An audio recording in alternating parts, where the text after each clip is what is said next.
भजगोविन्दं 19வது श्लोकम् गुरुते गङ्गासागरगमनं व्रतपरिपालनमधवाधानं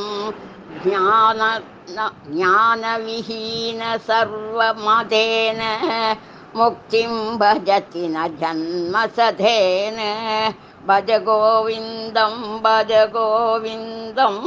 गोविन्दं भज மூடமதே. காசி யாத்திரையும் சேது ஸ்நானமும் விரதங்களை வழுவாது செய்தும் சிறந்த தானங்களை செய்து புண்ணியம் சம்பாதித்தாலும் மெய்யறிவு அடையாமல் இருப்பவன் 100 பிறவிகள் எடுத்தாலும் முக்தி அடைய மாட்டான். இதையே அனைத்து மதங்களும் கூறுகின்றன. ஞானம் என்ற ஒன்றினால்தான் முக்தி ஏற்படும்.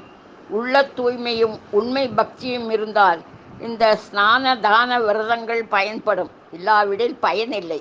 பலனை விரும்பாமல் செய்யும் புண்ணிய கர்மாக்கள் சித்த சுத்தியை உண்டு பண்ணி ஞானத்திற்கு காரணமாகின்றன. சித்தம் சுத்தியடைந்தால் சிறந்த குருவின் மூலமாகவும் பெற்ற ஞானத்தின் மூலமாகவும் மோட்சத்தை அடையலாம். 100கணக்கான பிறவிகளை எடுத்த போதிலும் ஞானத்தை அடைய முயற்சி செய்யாவிட்டால் மோட்சம் கிடைக்காது. இது அனைவரும் ஒப்புக்கொண்ட ஒரு விஷயமாகும்.